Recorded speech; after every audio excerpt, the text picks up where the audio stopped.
इस बुलेटिन में सबसे पहले बड़ी खबर उपचुनाव की। अयोध्या के बाद बद्रीनाथ से भी हार गई है बीजेपी। इंडिया गठबंधन ने उपचुनाव में धमाकेदार प्रदर्शन किया है, जहां कांग्रेस ने पहाड़ी राज्य उत्तराखंड और हिमाचल प्रदेश में कमाल कर दिया, तो ममता बनर्जी की पार्टी ने बंगाल में क्लीन स्वीप कर दिया। 2 सीट पर बीजेपी जीती, 1 सीट पर निर्दलीय जीता, बाकी 10 सीटों पर इंडिया गठबंधन जीती। 13 में से मात्र 1 सीट बीजेपी जीत पाई। मध्य प्रदेश में 1 सीट बीजेपी नहीं जीती, जबकि हिमाचल में 1 सीट बीजेपी को मिली। बंगाल में ममता बनर्जी ने क्लीन स्वीप किया, चारों की चारों सीटें जीती, जबकि तमिलनाडु में डीएमके ने अपनी 1 सीट जीत ली है। पश्चिम बंगाल के रायगंज, रानाघाट, दक्षिण बागदा, मानिकतला में चारों जगह बीजेपी जीती है। पहाड़ों पर कांग्रेस का कमाल हुआ है। पहाड़ मतलब हिमाचल प्रदेश की देहरा, हमीरपुर, नालागढ़, यहां पर 2 पर कांग्रेस ने जीत हासिल की है। वहीं उत्तराखंड की बद्रीनाथ और मंगलोर, दोनों सीटों को कांग्रेस ने जीत लिया है। बिहार में न जेडीयू न आरजेडी बल्कि निर्दलीय उम्मीदवार ने जीत हासिल की है, शंकर सिंह ने। मध्य प्रदेश में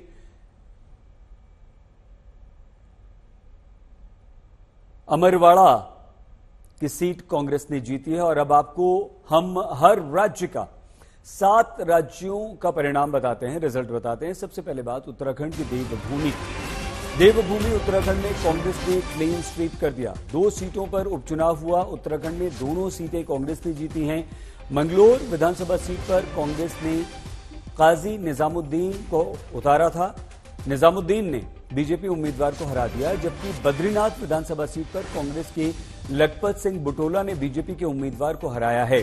अभी कुछ ही दिन पहले लोकसभा चुनाव हुए, तब कांग्रेस का यहां खाता नहीं खुला था और अब उपचुनाव में बीजेपी का खाता नहीं खुला है।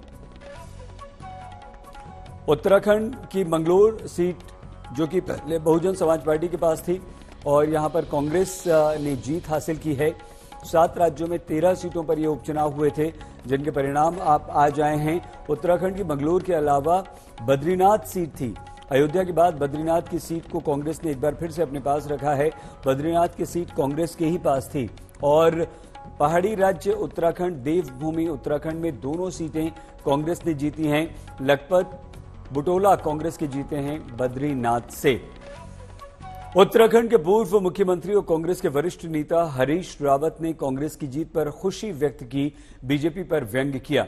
हरिद्वार में हमारे संवाददाता मुदित से उन्होंने बात की। बहुत महत्वपूर्ण है, बहुत प्यारी है, बहुत मीठी है। ये बहुत शक्ति देने वाली जीत है, मंगलौर की भी, श्री बद्रीनाथ की भी। और मैं बद्रीनाथ की जनता को भी, मंगलौर की जनता को भी बहुत बहुत धन्यवाद देता हूँ, प्रणाम करता हूँ इस निर्णय को। और मंगलौर के लोगों ने सारी फटकार, सारे डंडे, शक्ति बल, पशु बल, पुलिस बल, सबको नकारते हुए, धन बल, बंदूक बल, सब चीज़ों को नकारते हुए भी कांग्रेस को विजयी बनाया। कहा नहीं, ये नहीं चलेगा उत्तराखंड की धरती में। ये भाजपा की गुंडागर्दी को नकारा है और कांग्रेस की विनम्रता को विजयी बनाया है। उसके लिए मैं मंगलौर की जनता को सैल्यूट करता हूं। रावत जी, जिस तरह से पूरा माहौल रहा, मतदान के दिन जिस तरह माहौल रहा है, झगड़ा, लाठियां बजाना, पथराव, गोलियां चलना, सारे भाजपा का चरित्र इससे स्पष्ट हुआ। और हमने तय कर लिया है कि चुनाव के बाद हम बड़े बड़े स्क्रीन पर भाजपा की गुंडागर्दी को दिखाएंगे, कैसे उन्होंने मंगलौर के अंदर, कैसे बद्रीनाथ के अंदर चुनाव जीतते हैं। रावत जी, ये चुनाव, ये जीत को किसको समर्पित करना चाहिए?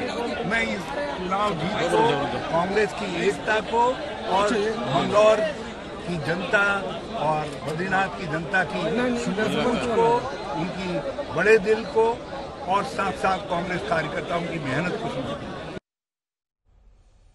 मुदित अग्रवाल हमारे संवाददाता हरीश रावत से बात कर रहे थे। और दूसरा पहाड़ी राज्य हिमाचल प्रदेश, उत्तराखंड के बाद वहां आपको लिए चलते हैं। 3 विधानसभा सीटों पर हिमाचल में चुनाव हुए, 2 कांग्रेस ने जीत ली। हमीरपुर सीट पर बीजेपी के आशीष शर्मा चुनाव जीतने में सफल रहे, तो देहरा सीट पर मुख्यमंत्री सुखविंदर सिंह सुक्खू की पत्नी कमलेश ठाकुर ने बाजी मारी। नालागढ़ सीट पर कांग्रेस उम्मीदवार ने जीत हासिल की है। ये हिमाचल प्रदेश की बात हम आपको बता रहे हैं। देहरा, हमीरपुर, नालागढ़ 3 सीटों पर चुनाव हुए। 2 कांग्रेस, 1 बीजेपी ने यहां पर जीती है। और हिमाचल प्रदेश में कमलेश ठाकुर, जो कि मुख्यमंत्री सुखविंदर सिंह सुक्खू की पत्नी हैं, वो जीती हैं। देहरा से उन्होंने जीत हासिल की है और इस समय ये सीट निर्दलीय के पास थी। हिमाचल प्रदेश की जो तीनों सीटों पर उपचुनाव हुए हैं वो अभी निर्दलियों के पास थी। यहाँ कमलेश ठाकुर ने, हिमाचल प्रदेश के मुख्यमंत्री की पत्नी ने जीत हासिल की है। इसके अलावा हमीरपुर और नालागढ़ 2 जगह और चुनाव हुए। कुल 3 जगह थी जहां पर हमीरपुर में बीजेपी ने जीत हासिल की है और 2 सीटें कांग्रेस यहां जीती हैं। कांग्रेस के नालागढ़ से हरदीप सिंह ने भी जीत हासिल की है। आशीष शर्मा हमीरपुर से बीजेपी के उम्मीदवार हिमाचल में विजयी हुए। हमीरपुर विधानसभा क्षेत्र में जो अंतिम अभी परिणाम में हम थोड़े पिछड़े हुए हैं, तो हम कह सकते हैं निश्चित तौर पर कि कांग्रेस पार्टी की जो 11 दिसंबर 2022 को सरकार बनी थी, उस समय 40 सीटें थी। वो 40 की 40 सीटें अभी कांग्रेस के पक्ष में आई है और मैं दावे के साथ कह सकता हूं ये जनता की जीत है। भगवान के आशीर्वाद से, देवी देवताओं के आशीर्वाद से, जिस प्रकार का राजनीतिक षड्यंत्र जनता की सरकार को गिराने के लिए किया गया, 16 महीने से हमने जनता के हित में कार्य किए और जिस प्रकार की राजनीतिक षड्यंत्र का जवाब हिमाचल की जनता ने दिया है वो आपके सामने है। बहुत खुश है, बहुत ज़्यादा खुश है। देहरा के लोगों के लिए को बहुत ज़्यादा थैंक यू बोलना चाहेंगे अपनी तरफ से कि उन्होंने मेरी माता जी पे ये भरोसा रखा है अपना, और बहुत खुश है। हाँ जी, देहरा ने हमारे लिए क्या बोलते मम्मा को इतनी उससे जिताया है और आगे भी देहरा के लोगों पे हमें पूरा विश्वास है वो हमें जिताएंगे आगे, तो बहुत खुशी बात है। जीत का श्रेय तो सारे कांग्रेस वर्कर्स, मम्मा पापा, सबकी, सारे देहरा के लोगों के लिए है। सब बहुत खुशी की बात है, उन्हें हम इतने उससे जिताया है। हम हर राज्य में हमारे संवाददाता मौजूद हैं, उनके पास आपको लिए चलेंगे और हर राज्य में चुनाव परिणाम कैसे आया ये आपको बताएंगे। हमारे साथ इस समय असीम बस्सी हमारे संवाददाता और रोहित बिहार और पंजाब से जुड़ चुके हैं। असीम, पंजाब की जालंधर पश्चिम आम आदमी पार्टी, क्या ये फिर से अगर रिटेन आम आदमी पार्टी ने की है तो इसका अर्थ क्या है? जी, मैं आपको बता दूं, आम आदमी पार्टी के लिए सीट जीतना बहुत जरूरी था क्योंकि 2022 में जब सरकार बनी तो 92 सीट आई थी, लेकिन आपको याद होगा अभी जो लोकसभा चुनाव होके हटे हैं उसमें से 13 सीट में से सिर्फ 3 सीट जीती थी आम आदमी पार्टी। सो तुरंत बाद ये बाइपोल आ गया जालंधर वेस्ट का, जो एक बैटल ऑफ प्रेस्टीज बन गया था और आज आम आदमी पार्टी के जो कैंडिडेट थे मोहिंदर भगत, उन्होंने बड़ी जीत हासिल की। 37,000 वोटों से भी ज्यादा उनको जो वोटों से जीत उनकी हासिल हुई। लेकिन कांग्रेस के लिए एक जोल्ड था कि वो जो लोकसभा सीट जीते थे जालंधर के कुछ दिन पहले, वो आज नंबर 3 पे रहे और बीजेपी नंबर 2 पे रही। लेकिन आम आदमी पार्टी के लिए बहुत बड़े मायने हैं। जो मोमेंटम उनको लगता था कि लोकसभा इलेक्शंस में उनके हाथ से निकल गया, वो मोमेंटम उनके पास वापस आया है और कुछ बाई इलेक्शंस आगे भी होने। असीम, क्योंकि हमें रोहित सूर्याग्नि के पास भी जाना है। हिमाचल में 2 सीटें कांग्रेस ने जीत ली हैं यहाँ पर और एक हमीरपुर जो है वो बीजेपी के पास गई, तीनों निर्दलीय के पास थी। कांग्रेस के प्रदर्शन को कैसे देख रहे हैं आप यहाँ? जी हाँ, वो देखो बहुत बढ़िया है क्योंकि कांग्रेस बड़ी कंफर्टेबल पोजीशन में है। सुक्खू हैं चीफ मिनिस्टर, वो भी बड़ा कंफर्टेबल फील कर रहे होंगे कि 3 इंडिपेंडेंट्स जो बीजेपी ज्वाइन करके गए थे उनके टिकट पे लड़े, लेकिन वो सीटें 2 सीटें जो कांग्रेस जीत गई और उन्होंने अपनी वाइफ को भी वहां से लॉन्च किया, वो भी डेब्यू में उन्होंने इतनी बड़ी जीत हासिल की, एक ऐसी कॉन्स्टिट्यूंसी जो कभी जीती नहीं कांग्रेस पार्टी। सो कांग्रेस ने अपनी पोजीशन को स्ट्रेंथन किया है। जो सरकार गिरने का डर रहता था हमेशा क्योंकि पोचिंग बहुत हुई थी, वो भी अब नहीं होगी क्योंकि अब बहुत अच्छे नंबर्स हो गए हैं कांग्रेस पार्टी के पास। तो मुझे लगता है कांग्रेस के लिए हिमाचल प्रदेश बहुत अच्छी खबर है। असीम, आप हमारे साथ बने रहिए। रोहित आपके पास आए, लेकिन उससे पहले एक खबर यहां पर आ रही है और वो खबर ये कि सिर्फ एक सीट पर पंजाब में उपचुनाव हुआ, जालंधर पश्चिम, जिसे आम आदमी पार्टी ने जीता है। आम आदमी पार्टी ने एक तरफा जीत यहां पर हासिल की है। चुनाव जीतने के बाद आम आदमी पार्टी के नेता सौरभ भारद्वाज ने कहा कि जीत दर्शाती है कि हमारी नीतियों पर पंजाब की जनता को भरोसा है।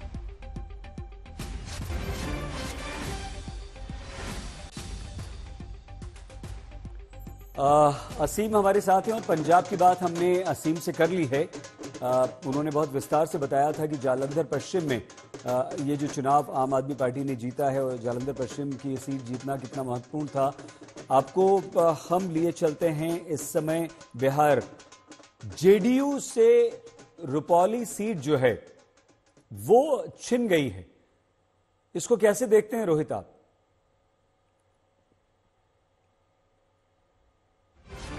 रोहित, हम आते हैं आपके पास। रुपौली सीट पर जेडीयू और आरजेडी दोनों को झटका लगा है।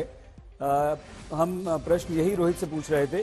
तो रुपौली सीट पर निर्दलीय उम्मीदवार की जीत हुई है, शंकर सिंह। बताइए रोहित।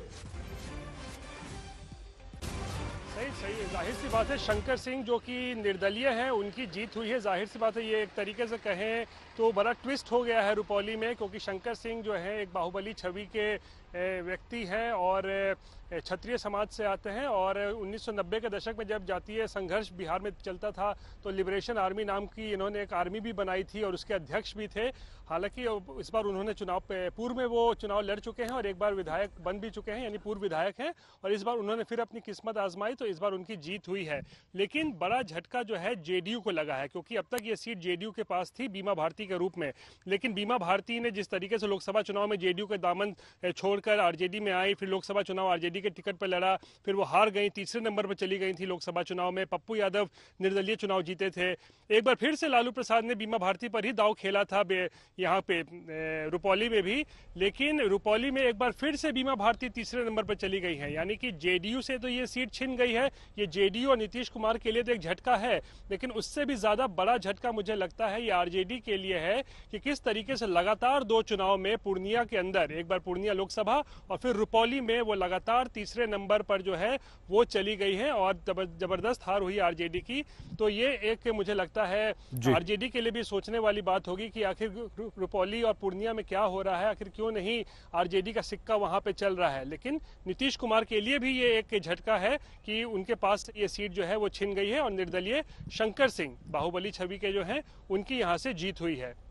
सही, बहुत धन्यवाद रोहित सिंह। रोहित, बने रहिए आप हमारे साथ और भी चर्चा हम यहाँ पर करेंगे। बंगाल की बात कर लेते हैं। जिन 7 राज्यों में उपचुनाव हुए उनमें बंगाल भी है। बंगाल में सबसे अधिक 4 विधानसभा सीटों पर उपचुनाव हुए और यहाँ बीजेपी का खाता नहीं खुला। 3 सीटों पर टीएमसी ने जीत हासिल कर ली है। 1 सीट यहाँ जो कि मानकतला की सीट है, बागदा, राजघाट दक्षिण है और रायगंज है। पश्चिम बंगाल की ये 4 सीटें हैं। 3 बीजेपी के पास थी, 1 टीएमसी के पास थी और वहां भी टीएमसी काफी आगे चल रही है, क्योंकि काफी बढ़त टीएमसी के पास है, अपने निकटतम प्रतिद्वंदी से काफी आगे। तो पश्चिम बंगाल में जबरदस्त नुकसान हुआ है यहां बीजेपी को। सूर्याग्नि रॉय हमारे संवाददाता इस समय हमारे साथ जुड़ चुके हैं। सूर्याग्नि, जिन 4 सीटों पर उपचुनाव हुए, 3 बीजेपी के पास थी, 1 टीएमसी के पास, लेकिन टीएमसी ने बीजेपी से तीनों सीटें जीत ली, 4 पर कब्जा किया। इसका कारण क्या है, क्या दिखाई देता है? देखिए, मैं आपको एक इंटरेस्टिंग सा चीज बताता हूं जो बहुत ही ज्यादा इंटरेस्टिंग है। 2021 में जब राज्य की चुनाव प्रक्रिया होती है तब ये 3 सीट जिसके बारे में हम जिक्र कर रहे हैं, रायगंज और बागदा और रानाघाट दक्षिण, ये 3 बीजेपी के जो उम्मीदवार थे वो जीतते हैं, एमएलएज बनते हैं। और कुछ ही दिनों बाद और कुछ ही टाइम के बाद तीनों के तीनों जो है वो तृणमूल में वो तृणमूल ज्वाइन कर लेते हैं। उसके बाद 2024 में रानाघाट दक्षिण और रायगंज से जो एमएलएज थे, मुकुटमणि अधिकारी और कृष्ण कल्याणी, इनको एमपी के चुनाव के लिए तृणमूल टिकट देती है। वो लोग लड़ते हैं और वो लोग जीत नहीं पाते। वो एमपी का सीट जो है वो बीजेपी जीत जाती है, लेकिन उपचुनाव में उनको तृणमूल की तरफ से फिर से टिकट दिया जाता है और 2021 की तरह ही फिर से ये जो दोनों लोग हैं वो फिर जीतते हैं, लेकिन तृणमूल के टिकट पे। तो ये तीनों सीट पर तृणमूल कांग्रेस उन्होंने 21 के बाद पहली बार उन्होंने जीत हासिल की है। और लोकसभा में भी चुनाव जब चल रहा था वहां पर भी ट्रेंड्स जो थे वो बीजेपी के तरफ थे, लेकिन कॉन्ट्ररी टू दैट इस बार तृणमूल कांग्रेस ने वहां पे अच्छी खासी लीड से वो सीट जीते हैं। और मानिकतला की अगर हम बात करें, हमने अभी कुछ देर पहले बात की श्रेया पांडे से, जो इस असेंबली की कन्वीनर थी। उनके पिता साधन पांडे वरिष्ठ नेता हुआ करते थे कांग्रेस और तृणमूल कांग्रेस के, यहाँ के विधायक थे, लेकिन 2021 के बाद उनका इंतकाल हो गया, वो गुजर गए। तो जब चुनाव इस बार हुआ तब उनकी माताजी को टिकट दिया गया। वो एक्टिवली पॉलिटिक्स में नहीं थी, सुप्तीप पांडे, लेकिन पहला इलेक्शन और वो भी सीट वो जीत चुकी हैं। और इस बार कह ही सकते हैं कि तृणमूल कांग्रेस ने एकदम क्लीन स्वीप किया है इस बार, और 215 सीटें थी तृणमूल कांग्रेस की असेंबली में। 4 बढ़ोतरी होने के बाद 219 सीटें हैं फिलहाल तृणमूल कांग्रेस के असेंबली में। बहुत धन्यवाद सूर्याग्नि रॉय हमारे संवाददाता। लेकिन बहुत ही दिलचस्प ये बात सूर्याग्नि ने बताई है, जो इस बार हालांकि चारों सीटें टीएमसी ने जीती, बीजेपी को 3 का नुकसान हुआ। लोकसभा चुनाव के बाद 13 सीटों के उपचुनाव में भी विपक्ष को सफलता मिली। उत्तराखंड में कांग्रेस ने शानदार प्रदर्शन किया, दोनों सीटें जीत ली, इसमें बद्रीनाथ की सीट भी है। हिमाचल प्रदेश में भी कांग्रेस ने 2 सीटें जीती। ममता बनर्जी ने बंगाल में 4 सीटें जीत ली हैं। विपक्ष को एक तरह से इन उपचुनाव परिणामों से संजीवनी मिली है।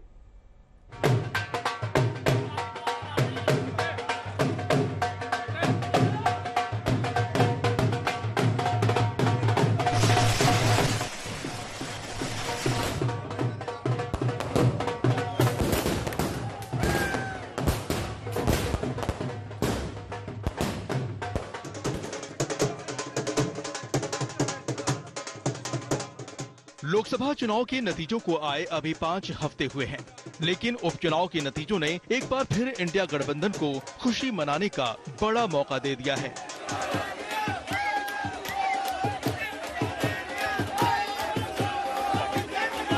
तेरह सीटों पर हुए उपचुनाव में इंडिया गठबंधन ने शानदार प्रदर्शन किया। हिमाचल में एक अदद हार के अलावा इंडिया गठबंधन ने हर सूबे में एनडीए को धूल चटा दी। देखिए किस तरह इंडिया गठबंधन में जश्न मन रहा है।